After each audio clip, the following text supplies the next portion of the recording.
So recently I've been replaying Mass Effect via the Legendary Collection, and in just wrapping up Mass Effect 2, I was going through some of the DLCs, which I like to finish last, because I want to hang out with my boy Legion. That doesn't explain why you use my armor to fix yourself.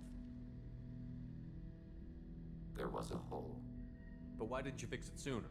Or with something else? No data available.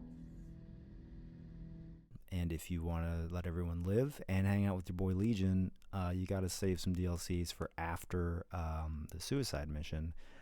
And so I saved Overlord, Legend of the Shadow Broker. Overlord, because I kind of didn't want to do it when I first got assigned it, and Legend of the Shadow Broker because it's pretty rad. So I saved a few for me and my boy Legion to hit. I was doing Overlord, and I was reminded of an old complaint that I have about Overlord that is made worse by the Legendary edition of these games.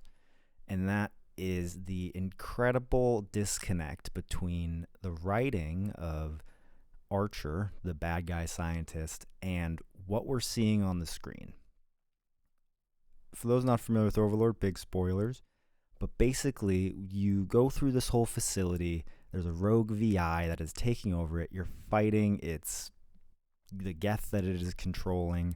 You're seeing it scream at you in these horrific screams with this big green AI face that's pretty spooky at times. You run into Archer, the scientist running the lab. He's like, we gotta help it. It's no good. The VI is out. We gotta stop the VI. The VI is out. This VI that I had nothing to do with. David, the VI has fortified itself in the main laboratory at Atlas Station. Well, I was working on it, but no big deal. We couldn't be expected to account for every outcome. And so you go through the whole lab. You kill like a billion Geth controlled by this thing. You go to like 3 other labs. It's kind of, the DLC as a whole isn't the best. You hang out in the Hammerhead, which kind of sucks. You do like some Hammerhead like platforming, which is like always not the most fun. And then you eventually get to the end of the game. The VI kind of traps you in like a VI digital world and shows you what really happened, and it shows you that Archer's brother is the VI. There's some seeds that were kind of planted of this early on, but this scene is very like explicit and being like, hey, it's his brother. He's literally a human computer. And you think he can interface with the Geth's neural network? I do. Is that even safe, Doctor? I see no harm in finding out. And then you go and fight the brother, and you're like, well, this doesn't seem great. It seems like he put his brother in a bad spot. His brother does not seem to be having a good time. You go through this whole boss fight that's like kind of whatever. It's not the most interesting fight in the world. You see this weird, like, what's that Da Vinci thing? Like the Venetian man. Here's what it's called. And here's an image of it. You kind of see that in this bubble, and you're like, oh, he looks like he's a bit strung up, doesn't look great. And then you see what he actually looks like.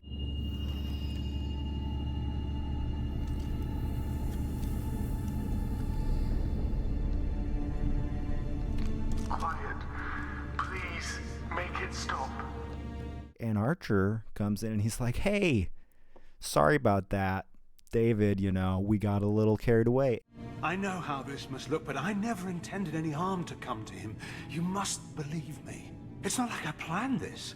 It was an accident. Seeing David communicate with the Geth, it all seemed harmless. And you're looking at him, you're like, bro, what the hell is going on here? This guy's got like bolts in his bones. His eyes are peeled open. Why'd you have to peel his eyes open like that? Why is he crying the whole time? What is this? Why did we do this? Why? It's so horrific. And Archer is just kind of like, yeah, man, science be science. Sometimes you gotta break a few eggs, make an omelet, make a good science omelet. You know what I'm saying? I had no choice. The demands were incredible. The elusive man doesn't broker failure. Any war we fight with the Geth will be bloody. I was asked to find a way to avoid that. And there's such a disconnect. Shepard's pretty not into it. He's like, this is bad, man. Like this ain't good. Like I don't we're going to get him out of here. You even think about coming after your brother, and this bullet will be waiting for you. But for whatever reason, the disconnect between this visual we're seeing and Archer's tone. The damage may not be permanent. He might recover some semblance of his mind. Even Shepard could be a little more disturbed by this, has always struck me as odd. And in the Legendary Edition, it's even worse because they make David, the guy in the thing, the man thing, look even worse. Like he's got more going on. I mean, look at this. What is this neck thing? What is that for? That's not helping anybody.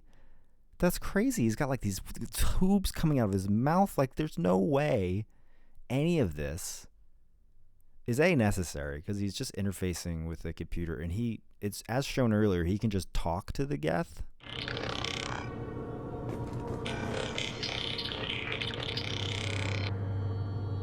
The robot says hello. Eureka, David. You're a miracle worker. Why does he need to have pins in his arms, and why does he have to have his eyes?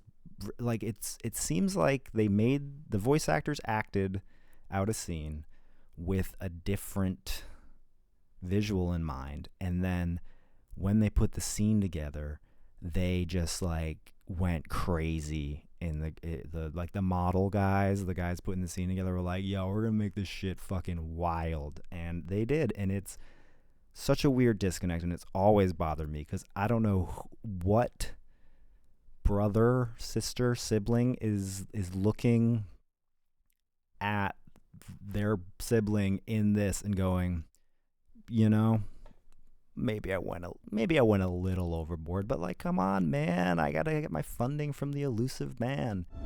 But I won't apologize for radical ideas. The Legendary Edition of the game makes it almost worse because he looks more horrific, and it's just such a weird. It's so weird. David gets to go off and like kind of have his normal life in a sense. He shows up at Grissom Academy later. Hello, Commander Shepard. David, you know him?